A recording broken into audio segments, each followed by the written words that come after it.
The first thing we'll need with clay is a canvas work mat, which we get from this corner, and we're going to need some clay. We're going to get the clay out of the bag using a wire cutting tool, which we use to cut clay. So we're going to take and we're going to unroll that bag some. Now sometimes we're going to have clay that people have used part of and then put some back. That's okay. Sometimes we're going to have clay that's just right fresh from the lump. That's fine too. Either way, we're going to start in the same way. We're going to take and cut off probably about a fist-sized lump. This is bigger than my fist, so I'm going to take maybe half or so, a little bit less than half of it. I'm going to put the rest back. It's usually good to start with a little bit of clay and get more as you need it. That helps to avoid having it dry out too much. And we're going to go ahead and keep our clay bag nice and wrapped up so it doesn't dry out. Now once we have a lump of clay, especially if it's like this, when it was made and has been in several pieces, the first thing we're going to do is wedge it. Wedging is using the heel of our hand to squish the clay, and then we pick it up, we rotate it, we squish it again. The point here is we want to work out all these little air bubbles so that we don't have spots that will burst in the kiln. It's also useful to have a cup of water on hand when we're doing this. I like to get my hands a little bit wet. Not dripping wet, but just some water on there. Now I'm going to take this, I can pick it, place it, use the heel of my hand while I'm standing up and squash. Pick up, rotate, squash. Pick up, rotate, squash. Pick up, rotate, squash. Pick up, rotate, squash. Pick up, rotate, squash. Pick up, rotate, squash. Pick up, rotate, squash. I start to see some little dry cracks forming in the surface of my clay, so that means I need to add a little bit more water. That's okay, just part of the deal. I'm going to try and wedge this clay at least 20 times. 20 different pick up, squash, rotate.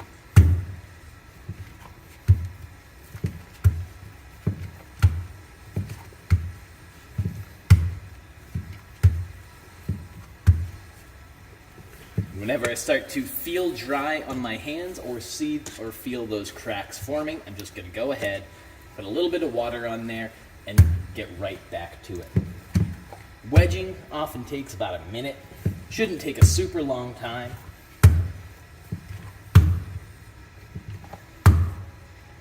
But it is very important. Now this feels like a pretty good lump. I've got a split on the edge. Most sides are pretty all set. This one I need a little bit more work on. So I'm going to be squishing that 2 or 3 more times.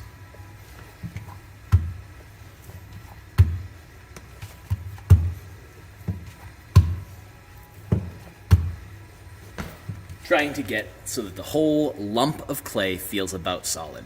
You'll notice there's some little pebbles that picked up from the mat. That's okay, I'm not too worried about them. I can scrape those out if I want, or I can just let them get rehydrated as part of this clay. Now, the next thing we're going to need to know are some of the other tools that we're going to use. Some of those tools are going to be found right over here. So, we've got clay knives. There are long and short ones in this pink bucket. We've got loop tools like this. There's a bunch of different shapes. There are modeling tools. There's a bunch of different styles and shapes of these as well. I'm going to take a couple just to show you.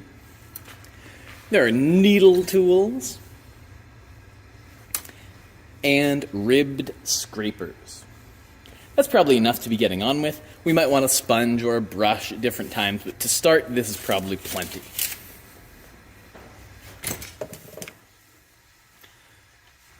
Now, I'm going to quickly talk with you about what each of these tools is for.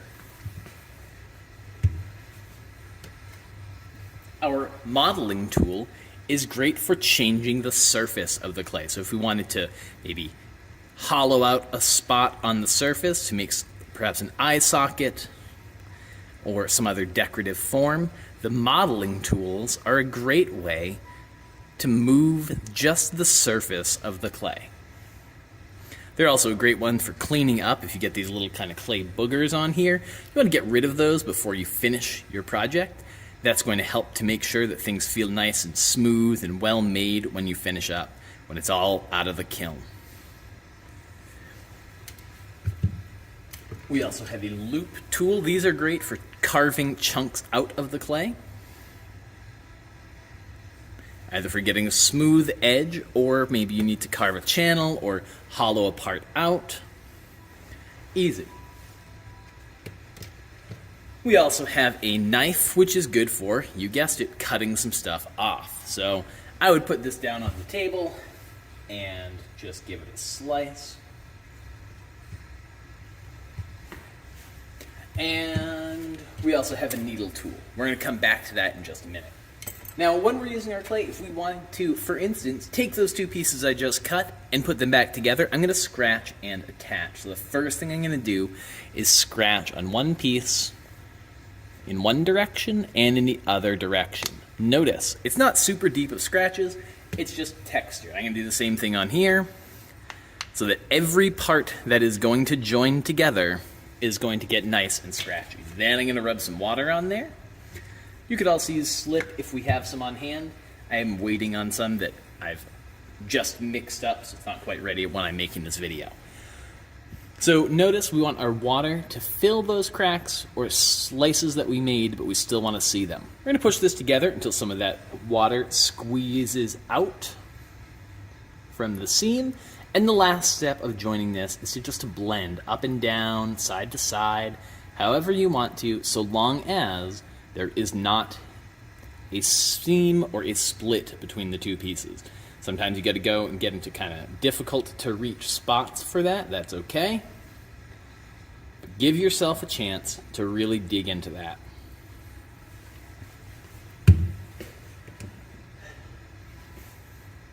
Now, I think the last tool we want to talk about is our needle tool. So if I wanted to make something like, let's say, a delicious empanada with my clay, and I made a big old hollow spot, and I'm trying to flatten it out so it looks like a pocket full of meat and cheese and deliciousness, I might kind of pinch it between my fingers, give myself a nice empanada-y shape. Now, of course, I need to seal the end for this empanada. What rule am I breaking there?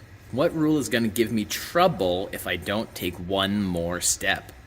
That's right. That's the no closed air pocket rule. It is important that we not seal an air bubble into our clay. We spent all that time wedging for a reason. We want to get air bubbles popped. And if we just sealed one in on purpose, that's okay.